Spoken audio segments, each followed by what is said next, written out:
Thank you, Sebastian. So good afternoon and welcome. And I'd like to start with a land acknowledgement.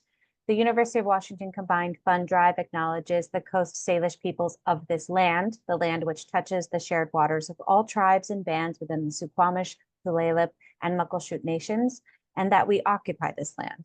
While we recognize that this acknowledgement does not replace authentic relationships with Indigenous communities, we hope that it honors with gratitude the land and the original inhabitants. Again, welcome. My name is Betsy McGavero.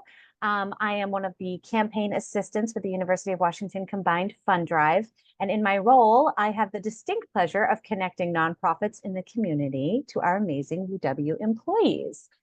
This week, in recognition and celebration of Veterans Day, we've invited speakers from the Women's Military Memorial, Paws for Purple Hearts, and Everyone for Veterans to join us for a question and answer. In a moment, I'm going to invite the speakers to introduce themselves and their organizations. They'll each have about 10 minutes to present. And afterward, we'll open up to questions at the end of the, after all three have done their presentation. And if you have any specific questions that you want to throw in the chat that we can ask at the end, we can scroll up and check those out. Otherwise, write them down, save them for when we have time at the end. I will also be popping a link to donate through the Combined Fund Drive, which is through payroll deduction, to each of these organizations as they present. So keep your eye out for that if you're interested to donate to them. So without further ado, I would like to invite our retired Army Lieutenant Colonel Marilla Cushman. Oh, thank you so much, Betsy. It's great to be here and great to join you in celebrating veterans. It happens to be our primary mission is celebrating America's women veterans every single day. So without further ado, again, I want to give you an idea of how excited people were to learn that there was a memorial that was going to finally acknowledge their service. And this is from our 1997 dedication.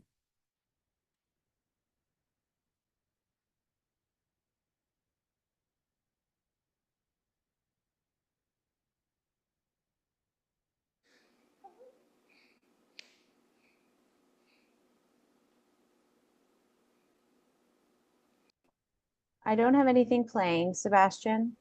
Uh, yes, Millie, would you mind, are you playing an audio right now? Oh, I don't think she can hear us.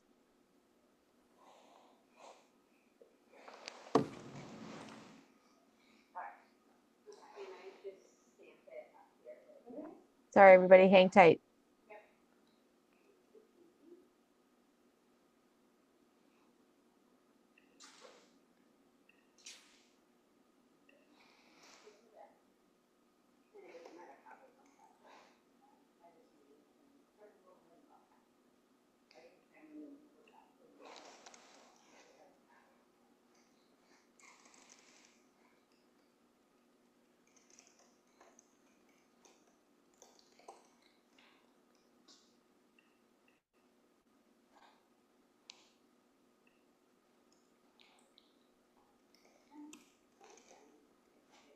Sebastian. Yes, I'm just trying to reach out to Marilla, see if they can read Okay, my me message. too. Sorry, everybody.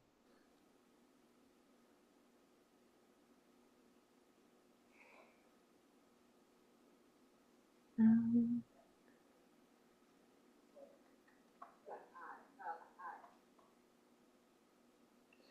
Hmm.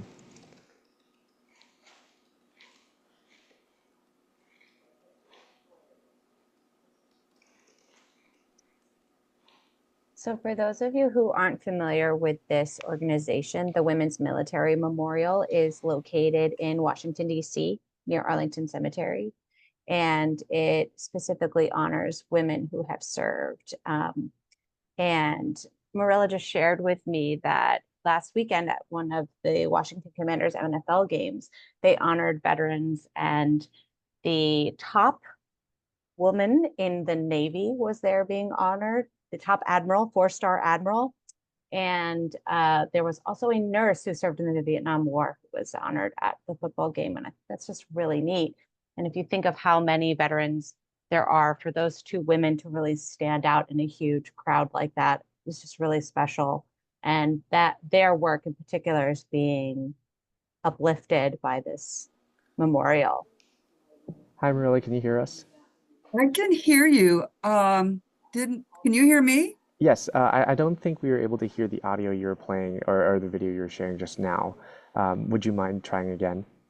I wouldn't mind at all. Thank Okay, I you. think there should be a green little share button within the Zoom window. Do you, could you let me know if you see it? Okay, the green share, I see that. Yes, and then once you hit that, if you underneath where it says application windows there, just go ahead and select whichever window you'd like for us to see.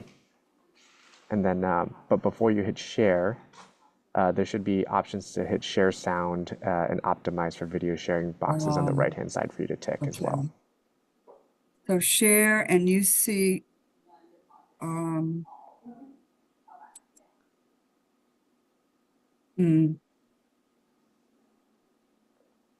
I see the share, Perfect. and I see, and where, Have you, so you should see like a new window or a new box come up here on your screen. uh-huh, There should be options on the right-hand side there where it says share sound and optimize for I video sharing. see. Yes, sir. Yes, please go ahead and Okay. check those before you select your window. Thank you. And then on the middle portion, there should be like a whole bunch of options or a whole bunch of windows for you to click on. If you can kind of click on the one you'd want for us to see.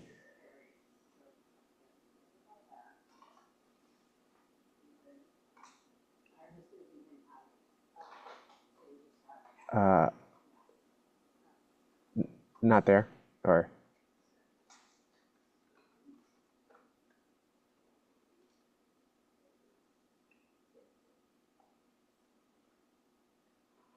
Still not working? no, but um, Mm.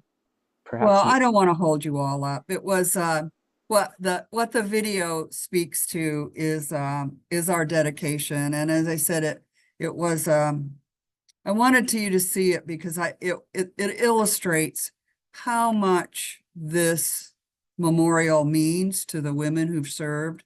In fact, some 3 million women have stepped up to serve this nation, beginning with the American Revolution. And today we have close to 300,000 women serving on the active duty side around the globe. So that's kind of what that did. There were 40,000 military women who attended that dedication ceremony. As Betsy said, we are located at the gateway to Arlington National Cemetery, America's most hallowed ground. So let me at least get to a couple of other slides here, and we can talk about the mission briefly.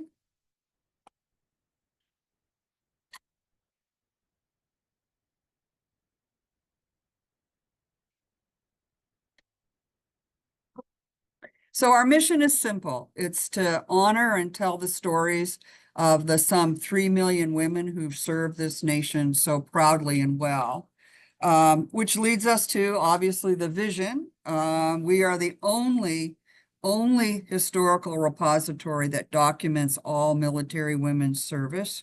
And our goal is to educate and inspire with our exhibits, our world-class collection of artifacts and memorabilia that are specific to women's service.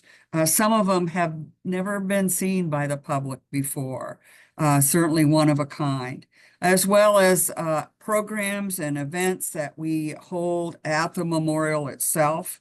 In short, we honor the commitment, the contributions, and experiences of every woman who served in or with the armed forces.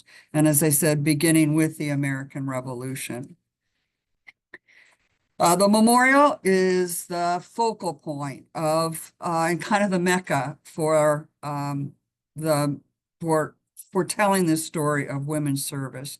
We received legislation signed by President Reagan in 1986, and we are the only national memorial that honors all military women.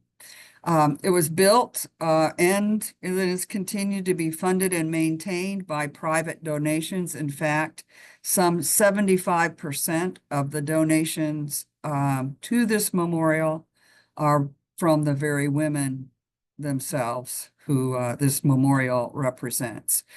We broke ground in 1995 and dedicated in October 1997. In fact, October 18. So just a few weeks ago, we celebrated our 27th anniversary.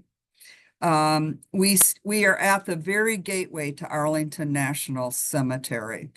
And we sit on this historic line connecting Washington, D.C.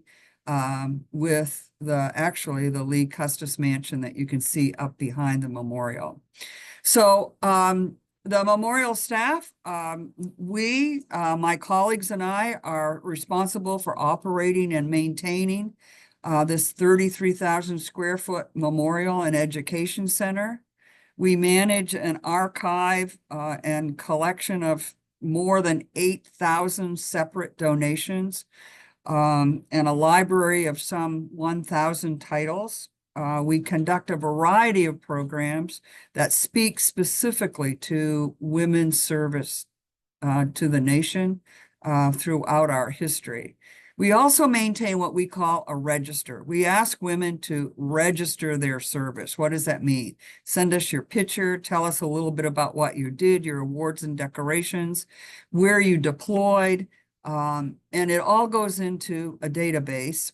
And today we have almost just short of 319,000 individual women's records of service. We also maintain an oral history program with some 1,000 or so individual oral histories dating back to World War I. This is a kind of a little sneak peek of the memorial itself. It was originally, it was a retaining wall, actually. Part of, it's a national, the wall itself is a National Historic Site. And it was built, dedicated in 1932 by Herbert Hoover. And what's going on in 1932? The Depression. So it was never finished. It was just a wall with these niches that we assume, obviously, there are going to be statues or whatever. And it sat there for some 6 decades. And I like to say it was just waiting for us women to come along and give it life. And we excavated behind that wall to create this 33,000 square foot education center. And this is just a little sneak peek into the gallery itself, a 220-foot exhibit gallery that chronicles the history of women's service to the nation. And you can see these buttresses from the initial retaining wall that we've used and incorporated it into the exhibit space. It's really a beautiful structure. The ceiling is glass tablets that serve as a skylight. And in those glass tablets are quotations by and about military women. And as the sun passes over, they reflect down onto the marble walls. So this place is all about illuminating the story of women's service. And we do that in such a variety of ways. So what's our mission? We kind of spoke about it already. It's to honor the service of military women. Here you can see some of those women from the 400,000 women who served during World War II to women serving today. And women are doing absolutely everything. And as Betsy indicated, we have a number of 4-star admirals and generals who are running the services, the Coast Guard, as well as combatant commands. We also, another mission pillar is to educate and empower the American public. And we do that again in a variety of ways. With the register, as I said, some 319,000 individual stories, our oral history program, the exhibits and displays that we have that chronicle that history of women's service from the American Revolution through to today on what women are doing. Our variety of programs. We just had a program recently where we speak to women, peace, and security, as well as other programs that are specific to women, like women's health, and bringing in experts from various disciplines to speak to the service and some of the issues that relate to military women. We also have a library of lessons plans, our most that are available to the public and to school teachers. Our most recent, there's one's called The Service of Black Women During World War II, as well as service women in the space race. We also have traveling exhibits, and we are always happy to support other museums and activities with sharing of some of our artifacts for short-term loans. And then our final pillar is to remember the service of military women. And again, we do that in a variety of ways with our programs, the register oral histories, our collection, and of course, those traveling exhibits. So finally, we're, so who are some of those women that we celebrate? The first woman that you see here is Darlene Iskra. The women I'm going to show you, I just have three here that I'm going to show you to kind of give you a flair, an idea of how these profiles look, what we ask women to tell us about themselves when they register. And this happens to be Darlene Iskra from Puyallup, Washington. Darlene was the first woman, the Navy's first woman to command a ship at sea. An extraordinary lady who, as I said, she's from Washington State. So we have about 7,500 women's registrations from the state of Washington, which is pretty substantial. But according to the VA, there are more than 64,000 living women veterans in the state of Washington. So I'm going to rely on you all to help find them and make sure that they take their rightful and visible place in history here at the Military Women's Memorial. This lady, Regina Clark, she was from Centralia. She was a culinary specialist, first class, had served only 4 years in the Navy, was deployed, and she was killed in Fallujah, Iraq, with an improvised explosive device struck the vehicle that she was in. So women are stepping up. And with all of the great things that are happening, they're also bearing the tragedy of war. The last woman I wanted to show you is a woman from Anacortes, a World War I woman. I try to imagine what it must have been like to step up and say, yeah, I'll go to France and be an Army nurse. In 1917, and you think about how in heaven's name did she make her way from Washington to a port on the West Coast, on the East Coast, and then on the way to France. But about 2,100, a little more than that, women served in the Army Nurse Corps, and some 10,000 of them served in France during World War I, and certainly bore the burdens and the tragedy of war.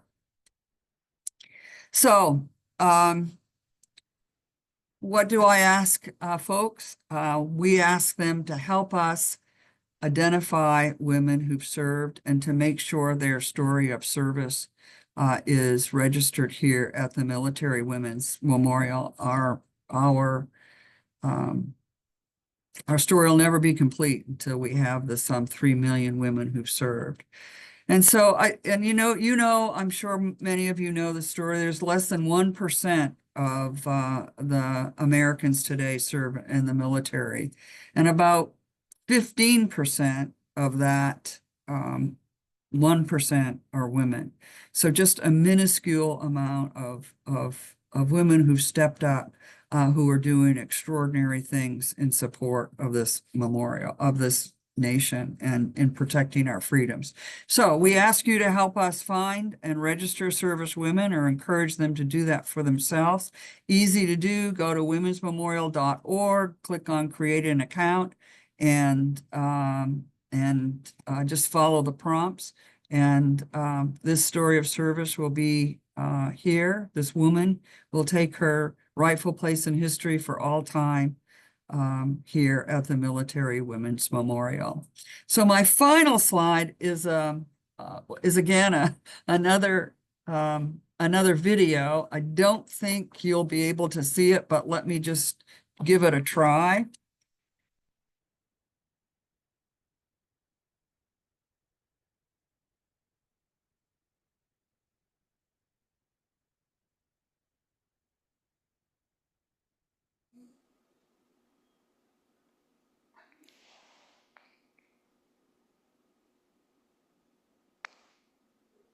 Marilla, let me know if you need any assistance, and we can always email out the video as well if we're not able to get it to work during today's session to everybody that's here.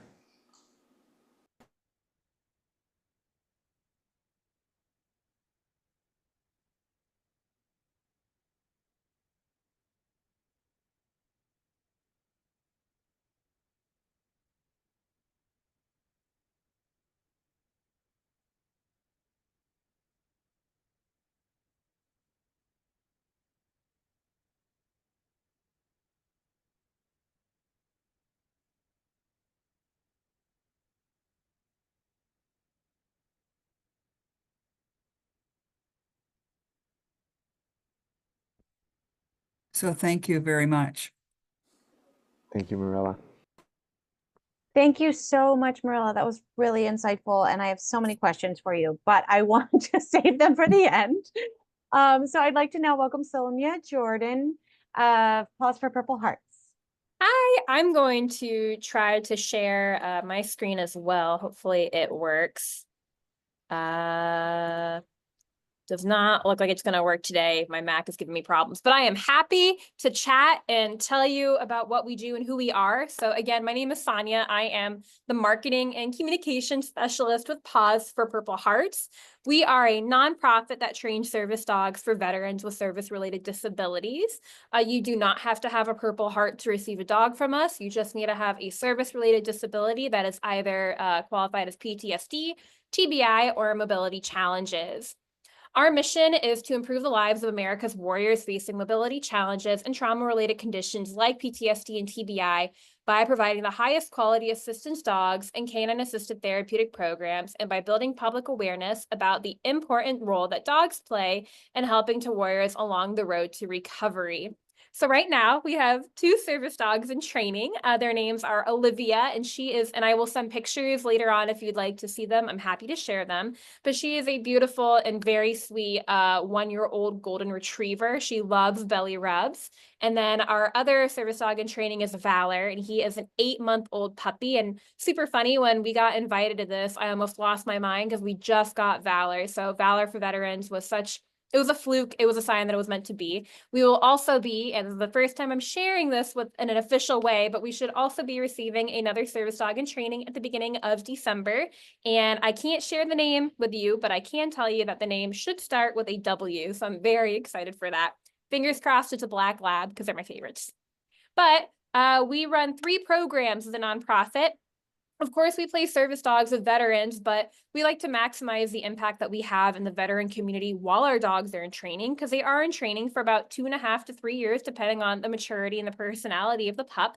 So while they're in training with us, we like to get out in the veteran community and perform social therapy, which a lot of people are already familiar with, I find. It's where we bring our dogs to veteran-heavy events and areas, such as Ording Soldiers Home or homecomings, and our dogs are just there to be a loving and gentle and kind presence. For example, we recently got involved with Bangor, north of Tacoma, with that naval base, and the USS Reagan was docking after deploying to Japan, and a lot of those sailors were returning to Washington for the first time. They had moved from their last duty station, got on that boat, went on deployment, and now are at Washington. They'd never been here, and they also had no family here. And so they were returning essentially to an empty dorm room, and that just wasn't going to fly with us. And so we brought dogs to sit there and wait on that dock for however long it took for that boat to dock back up. And we were there waiting with puppies and swag and smiles and candy to welcome these sailors back who were returning to nothing. And a lot of them circled back to us and told us that that made a big difference for them. We also perform something called Canine-Assisted Warrior Therapy, otherwise known as a CAWT. These are an innovative program that we run with mental health organizations. So think the American like VA. We also run it with the Soldier Recovery Unit at Joint Base Lewis McChord. And what that is we are healing through helping. And so our participants who are either active duty or veteran service members of all branches help us train our service dogs. And that looks like them coming into our facility or us meeting them, but I'll use our facility as an example because that's our biggest one that we do. And they come in the very beginning of coming to spend this hour with us, they get to groom our dogs, get to know them. We give them a presentation on what we'll be working on, different concepts of dog training. And then from there, they break off into groups and they work with our dogs. And then at the end of the training session, they get about 10 or 15 minutes of just scheduled, go play with the puppy. If you want to go lay down with a dog and take a moment, you're more than welcome to. Just a moment to decompress. And this is beneficial to us and our dogs for a number of reasons. So for our participants, it works out really well for them because when they come to our facility, we are a judgment-free, low pressure, low stakes. We are nothing but positivity here. And so they can really kind of when they walk in and know that everybody who's going to see them here, human and canine alike, is happy to see them. And they get to work with our dogs, and our dogs are eager to please, gentle, loving creatures who want nothing more than to make your day. So while these veterans work with our dogs, they know that the work they're doing with them will go on to benefit a brother or sister in arms should they receive that service dog. They do this for about 8 weeks for an hour a week, and we like to try to keep things lively, and it can look like coming in for presentations, and then sometimes situations depending. We also go on field trips where we go to Barnes & Noble, and it's like, this is how you use a service dog out in public, and these are the things that our dogs are working on if you want to help us out with that. I love CAWT. It's incredible to watch from week 1 to week 8, the changes both in the participants and in the dogs. So after that, we also have our service dog placement. And so our service dog placement takes, again, about 2.5 to 3 years. And we don't just match somebody up on the wait list to a dog, whoever's next with that. We make sure that we match our dogs to the individual based on their personality and their needs. If we have a veteran who maybe runs a marathon 3 times a year and goes surfing every morning for hours, we don't want to give them the dog that would rather sleep in front of the fireplace and go grab them a couple things should they need it. We want to have them with a high energy dog and vice versa. So we like to make sure that our dogs will serve our veterans the way that they need to be served, and that relationship is cohesive and conducive. So at the end of our dog's training, they can either be placed as a facility dog or a service dog. And then I'm going to get into a special third category here at the end with a personal anecdote. Our facility dogs are partnered with a mental health provider. So think of somebody who works in the VA as a psychiatrist or something like that. These are dogs that are fantastic dogs. They're eager to please, just maybe not quite service dog caliber, but still have great potential to do good with our warriors. So they go with a mental health professional, and they are there to just, again, think of it like social therapy, but for everybody that person sees. They walk around the facility, they can bring up the mood and things like that. And then we have our service dogs, which is what everybody is familiar with. These are dogs that have been trained to help people with PTSD, TBI, and mobility challenges. And so by the end of these dogs' training, they will learn about 120 different commands. And that looks like, of course, your sit, stay, shake, turn, etc. But our special commands include a nudge, which is where our dogs are trained to recognize common anxiety cues related to PTSD. And so for some, that looks like wringing a hand or bouncing a knee or covering your face, or possible night terror, different symptoms. So people who are maybe thrashing in bed. our dogs are trained to recognize that. And they will interrupt that behavior by nudging them, which, for lack of a better word, if you're familiar with a boop, the dog will sit there and keep knocking them with their nose to get the person to turn their attention to their dog.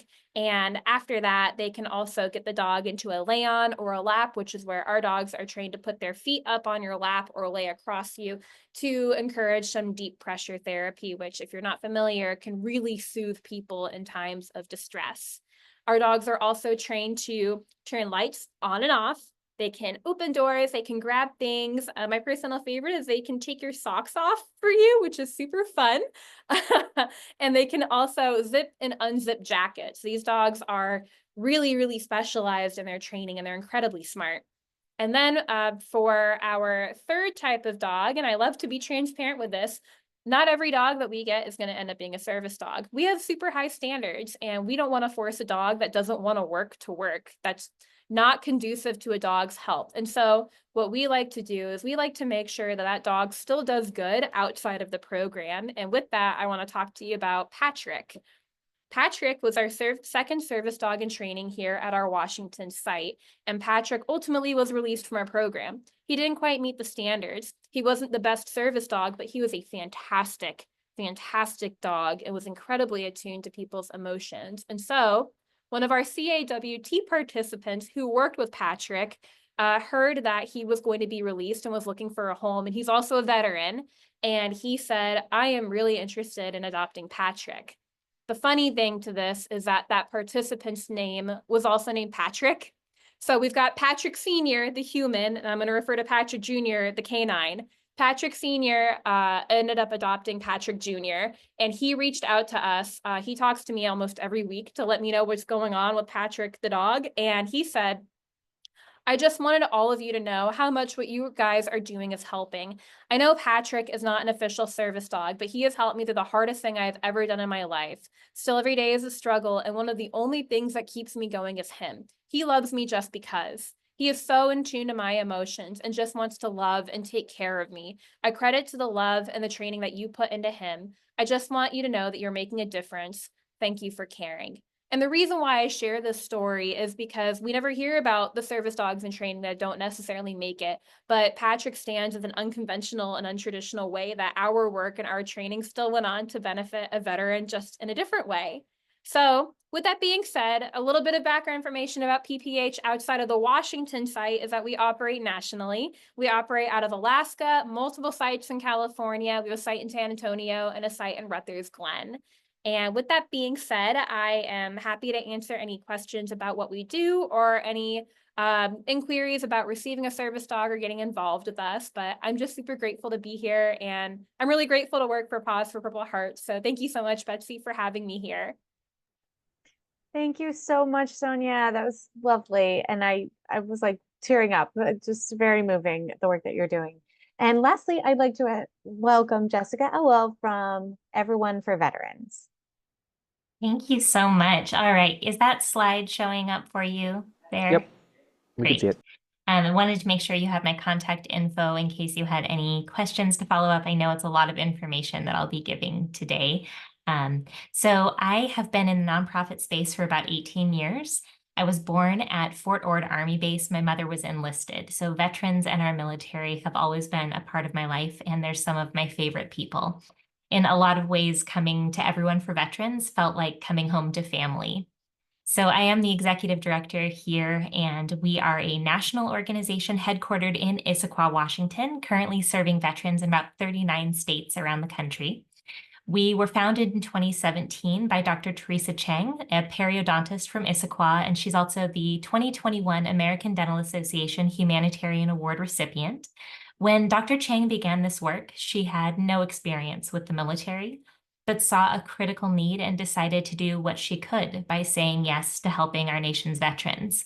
We became a designated charity in January of 2017, and we've developed into this national movement that partners with volunteer dental providers and dental schools across the United States. Our staff and leadership are dedicated to serving veterans and valuing their lived experience. 70% of our board are veterans or veteran spouses. As an organization, we are guided by our lived experience, and we are dedicated to improving the lives of our nation's heroes. Few people realize that less than 15% of all veterans in America receive dental benefits through the Veterans Association. This causes significant health disparity, especially for those veterans who are struggling financially. Our population served are honorably discharged veterans and their spouses experiencing financial hardship. The veterans that we work with are experiencing generational and systemic poverty and often employment barriers due to mental health challenges and physical appearance issues due to dental care barriers. We are so proud to serve veterans of all eras and branches. Last year, our veterans ranged in age from 29 years old to 96 years old. Our model of care has been proven to be very effective and beneficial for the veterans we serve, as well as for our partnering dental providers. We recruit dental professionals to provide comprehensive dental services in the communities where veterans live. Our method of serving veterans is centered around collaboration. We include the veteran through every part of their treatment plan. Veterans can often feel like they don't have ownership of their lives or feel like programs may offer help but with limitations. There's often an underlying sense of mistrust that we must work through with each participant that we serve. By building trust, offering support, and answering questions, they feel invested in the process, and the likelihood of positive outcomes is increased.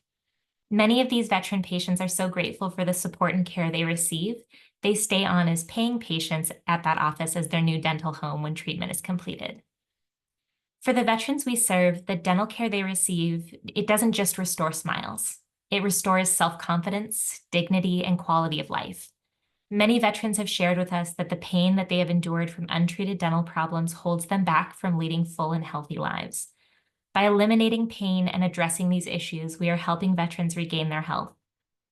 With renewed self-confidence, many of these veterans feel ready to pursue new job opportunities or return to school. A healthy smile opens doors to professional success, connection, and possibilities that they'd never thought were within their reach. And that's what we're doing. We're helping to create pathways to brighter tomorrows. Our volunteers are changing lives with every appointment, and we hear daily from veterans about how their self-confidence has soared, how they're happier and healthier, and how their relationships with family and friends are strengthened. One of our veterans recently said, "I had a life-changing experience. Without your help, I wouldn't have a smile, and I would still be dealing with a major infection. I was very grateful to be treated with care and respect. It was nice to be treated like a regular patient and not as a charity case. The staff went above and beyond to treat my needs, and I will be forever grateful for all that this program has done for me. I would just like to say thank you to everyone involved who cared for me." We understand our unique position in this industry, and we do not take our responsibility of service lightly. Our veterans are facing unparalleled challenges, and it is our honor to answer their call for help. As I wrap up my time today, I just want to emphasize that this program, again, is not just about dental care. It's about hope, it's about community, and it's about transforming lives, both the lives of the veterans and the lives of those who care for them. To illustrate this, I'd like to share a message from one of our recent veterans that we'll call Jane. Jane is a U.S. Army combat veteran who served as a general mechanic in Afghanistan. When she came to us, she was in a lot of pain and was also struggling with dystonia, a neurological muscle movement disorder. She was living in her car with her dog and made several concerning comments to our staff that made us a bit more concerned about her safety. The team did an incredible job supporting her, helping her navigate resources and housing security, getting her assigned to a dentist right away as well. Jane is now in a much more stable living environment and free from dental pain after receiving $23,000 in donated care. She recently sent an email to our team saying, "I'm doing so well. Dr. K and her assistant worked together to take super good care of me. Thank you so much. I know someone has been praying for me. Dr. K did an amazing job leaving me with 0 cavities and pain in my mouth. She took care of everything, even the cleaning. Thank you so much for never giving up on me. This has been life-changing, really. Living with chronic illness that causes pain and discomfort every day is really difficult, and my teeth being in so much pain made my life so much harder. Now I feel less pain and discomfort all around in my daily life. I have no idea how to show my gratitude. I am super grateful. My kids are too, because they watch me struggle so much, and now I can smile and now I can chew. Thank you for never giving up on me and for giving your time, compassion, and dedication. Thank you all so much for your support and partnership. We are honored to work with the University of Washington School of Dentistry as one of our dental partners. And so much to all of you too for joining our time today. If you have any questions or would like more information, I have my information up here and I would love to connect with you.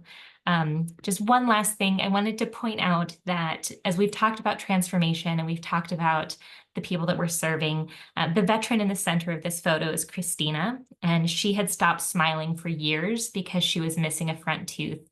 And one of my favorite things about this photo is if it wasn't for the scrubs, you wouldn't know who the dentist was. And I think that's an amazing thing, the power of oral health and the power of dental care. So thank you again.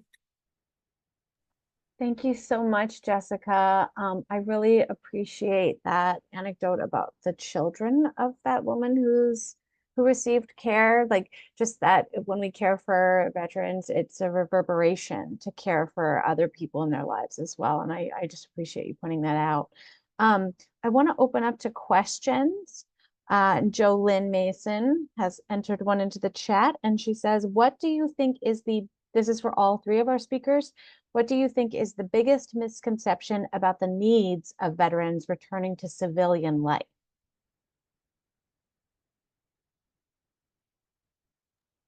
I can pop in on that if that's okay. Mhm. So I want to share kind of a personal story with that, not necessarily personal to me as an individual, but through my work. We had in San Diego at one of our sites a puppy parent who is a volunteer who takes care of our dogs in the evenings. They were also a veteran, and we find that quite often that we have veteran volunteers, which is incredible for us. But this puppy parent ended up being late very often, and we're flexible people, of course, but we would ask, why are you late? Can we work out a better time for you? And that individual finally was comfortable enough to share with us and said, I am late because I struggle with PTSD. And when I see garbage on the side of the road or things that I don't recognize, I have to pull over and check what it is. And that was an extraordinarily sobering moment where that's not something we thought of because we've never been in that position before. And it opened our eyes that there is more in the world than we are aware of that these individuals go through. And we need to be sensitive to that. Eventually, that puppy parent, he continued doing work with us, and he told us a couple months later, he said, I just want to thank you guys for what you do and letting me take care of the service dog in training. And he shared with us that he also faced issues with road rage, which is very common. And he said that having that service dog just in training, not even a full-fledged out there service dog, but a dog in training in his car was helping him with his day-to-day struggles of passing by garbage or dealing with really, really frustrating situations while driving, because while driving, he would take one hand off the wheel and reach back and touch that dog. I had another one share with me, receiving this service dog has changed my life, not because he can go get things for me or do this crazy thing, but because I can go back out in public. I can go grocery shopping. Again, I haven't been able to go grocery shopping in years. And I think one of the biggest misconceptions is that we see how PTSD is portrayed in the movies. And I'm not saying that is completely inaccurate, because everybody's experience with this is totally different. And some people do present the way that we see in cinematic films, but a lot of people present in ways that we will never see and we will never be privy to. And we just need to keep an open mind as a community that's engaged in supporting them as to what those more unpopular or uncommon challenges they go through daily are, and just to keep an open ear as to what they could be in the future. That's my answer. Betsy, do we have time for me to Of add course. just a little bit? Okay. Yes, yes. So we hear very often from veterans that returning to civilian life is more challenging than combat. And that doesn't really connect for people who are civilians and who haven't had that experience, but it's something we hear regularly. And when you think about, especially someone who joins right out of high school, you're 18 years old and you go into the military and your toothbrush is provided and your pants are provided and you're told where you're sleeping and where you're going and there's routine and there's schedule. And this is all you know and all your life is. There's safety in that. Even when your job has uncertainty in combat in the field, there's security in the fact that I know what tomorrow is because someone has a plan. When you transition to civilian life, having all of that planned for you, there's no longer a plan. That you're not handed a manual on how to be a civilian. And there's a lot of amazing programs out there to help our veterans transition. But often those programs are creating additional stress, even especially if you have PTSD. So someone comes back and says, I need help with housing. Well, here's 35 different resources. We wish you the best of luck. Walking alongside a veteran and helping them navigate those resources and taking those 35 down to 3 can make all the difference in the world because it removes that stress, it removes the anxiety, and it helps them identify the things that can help them the very best. So I think a misconception, one, is that all of these amazing programs exist, and while they do, they're not always accessible for the veterans that need them. And another thing is that because veterans have had really difficult situations, they should be able to just easily roll with the difficult situations of civilian life. So there's a lot of things that we as civilians can do to support them in that transition.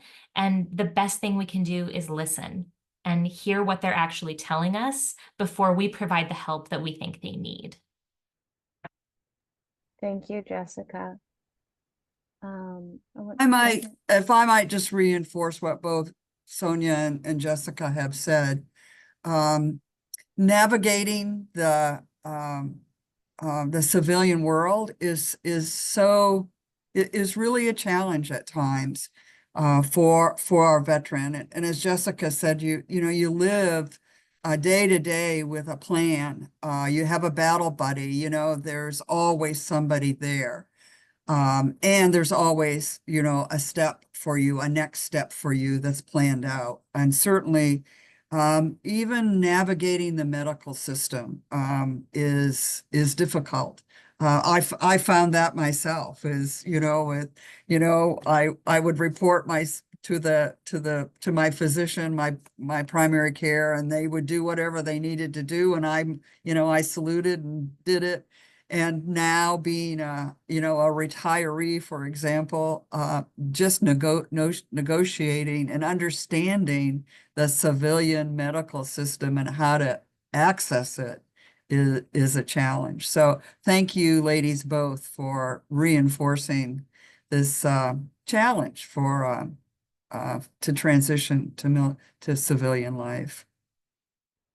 Thank you. We have Dr. Sam Powers has a question. Hey, just Sam. And sorry, it's just displays that way on my Zoom. But so I've been sitting and listening for 48 minutes. And I just want to say, as a combat veteran, female, served during OEF, OAF, Kuwait, Afghanistan, Iraq. I did see combat, I did see death, and I do have PTSD. So I just wanted to say that just sitting listening to the three of you for the last almost hour, I am really thankful for the three of you, and I feel very confident in referring any of my veterans that I work with here at the UW to the three of you. So even just your answers just now to Jolin's, sorry if I'm saying that wrong, Jolin's question, I was just like, yep, yep. To each one, like, yep, all of those make total sense. That jives with what I experience, that jives with what I hear from my student veterans that they experience and my clients. So thank you for just being reasonable and being understanding. Thank you, Sam, for sharing that. Do we have any more questions for our guests? I want to thank Marilla too for highlighting some of our Washington service members. That was really special that you did that. And it's just a reminder that they're amongst us in every corner of our state.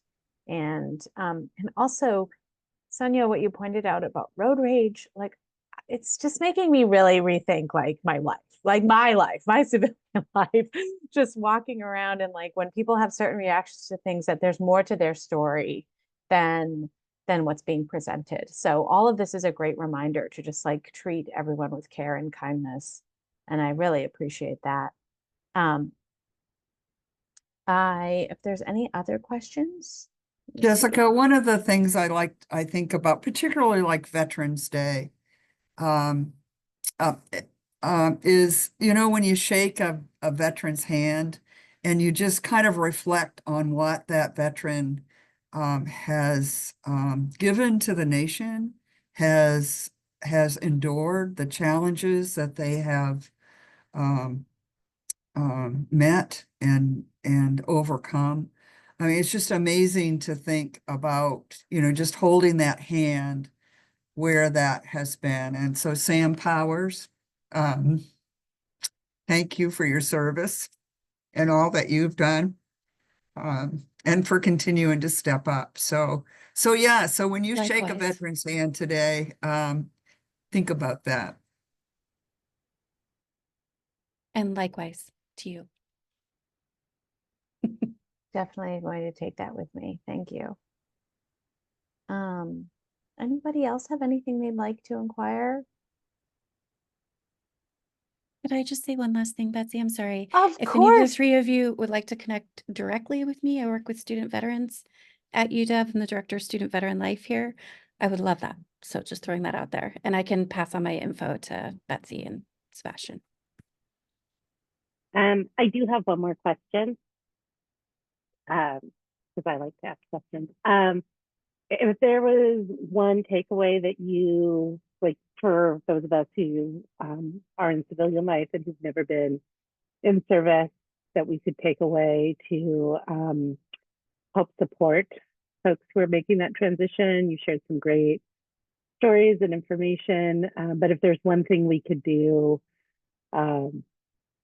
or if there's one thing you wanted us to know about that transition, or ways we can support veterans, what would it be?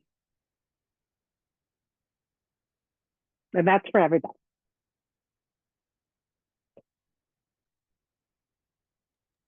I can hop in, and I'm not a veteran, full disclosure. My husband's active duty. Both of my brothers are in, but a great deal of my peers are in. And what I've gathered from speaking and working with veterans is there are a couple ways that you can help and get involved and aid them in transition. The first way is championing a cause that you think really supports them. And so maybe it's dental work for veterans that is so underrepresented and so needed, or maybe it's recognizing traditionally marginalized groups of veterans that we don't pay enough attention to, or championing a cause to support veterans with service-related disabilities. Another way too, if that's not necessarily an option, is finding ways to get involved in your veteran community. There are massive veteran communities and different ways to perform outreach. In the Pacific Northwest, for example, in particular, there is a veterans coalition here where a bunch of different veterans organizations get together. And I mean, it's housing for veterans or treatment for veterans for anything you can really think of, or banking for veterans and helping them work with their finances, getting involved in coalitions like that or groups like that, just to become more informed of things that you could provide as a resource for somebody transitioning into civilian life is super helpful. And then also just listening to veterans, I found has been an important thing. Of if somebody wants to share their story with you, keeping an open ear and listening to what they have to share, I think goes a lot longer than people are able to recognize in the moment. And when I'm asked this question, I don't mean in any way to oversimplify this, but something I often say is that some people like pineapple on their pizza and some people don't. And I feel like that is a really good takeaway for how we treat veterans. Veterans are people first, and how we treat them should be person-centered. And there's so much in the media about who veterans are and how veterans act, but veterans are like us. And so when we think about them with unique needs, unique interests, unique hobbies, the best we can do for them is show up for them where they are and how they need support. So while I am absolutely for advocacy, because I run a nonprofit for veterans and I would love for you to get involved and support us, of course, I think that on the personal level of treating them with the same dignity and respect you would treat your next door neighbor, because they are our neighbors, they are our family and friends. living our life person-centered is what makes all the difference. And that would be my takeaway. What I would like to add is that, a veteran brings some extraordinary talents to the workplace, to organizations, that a worldview that nobody else has, talent, an opportunity, and leadership skills that even as a young person who may have only served a couple of years, the opportunities that he or she has had to lead, to plan, to make a difference, and expected to make a difference is really remarkable. And we should never forget the talents that a veteran brings to any situation. That's a really excellent point. And you're speaking to a lot of HR people. So it's good for us all to know and to remember. So well done. I really want to just thank you all for being here, everyone who came to view the Lunch and Learn, and especially to our speakers. I think we all learned so much today. I'm a little overwhelmed, honestly. Like and this is something that's going to stay with me for a long time, and I really appreciate it. I'm going to drop in the chat before we leave the registration link for our next Lunch and Learn, which is November 20th. It's our final Lunch and Learn, and it's called Life Altered, and it's helping nonprofits who serve people who are incarcerated. And actually, a lot of those members are former military. So a lot of those people are former military. So this is all connected. And again, I appreciate you all. Thank you so much. And I wish you a lovely holiday season. And we will certainly have you all in mind as we consider our gifts in the next couple of weeks. Thanks for having us. Thanks, That's everyone. amazing. Thanks Thank so you so much. much. Bye. Thank you, Thank you. everyone. Bye. So much.